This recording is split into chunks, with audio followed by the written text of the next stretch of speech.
Several amounts for both capital and current expenditure under the Office of the Presidency were approved by the House this afternoon when the Business Subcommittee met to review the budget estimates. Of concern to the opposition were allocations for contracted workers. Former Junior Finance Minister Juan Edgell asked about the employment of 8 additional staffers.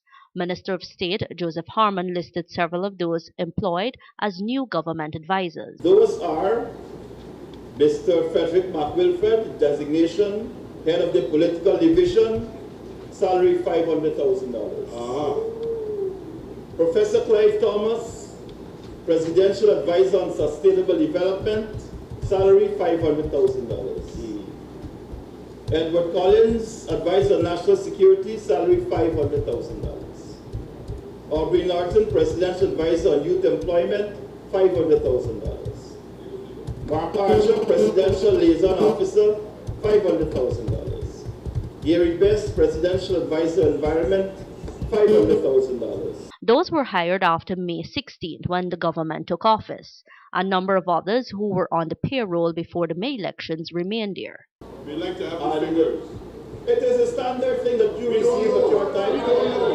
It is, Mr. Speaker, Mr. Chairman, these are standard figures that are part of a government contract.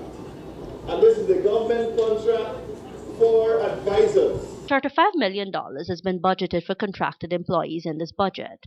Allocations for the maintenance of buildings under the Office of the Presidency also drew attention. What has caused this almost 110% increase in the maintenance of buildings, and detail to us the works that would have been done.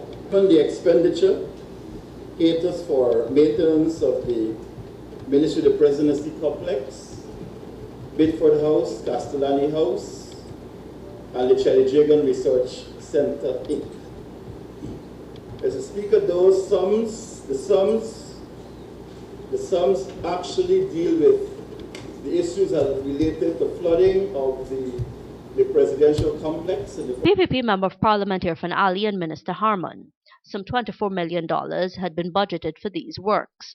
The government has allocated some $80 million for GINA and $69 million for the National Communications Network under that office. In the 2014 budget, GINA got a cut in budget by $80 million, and NCN a cut in budget by $69.5 million.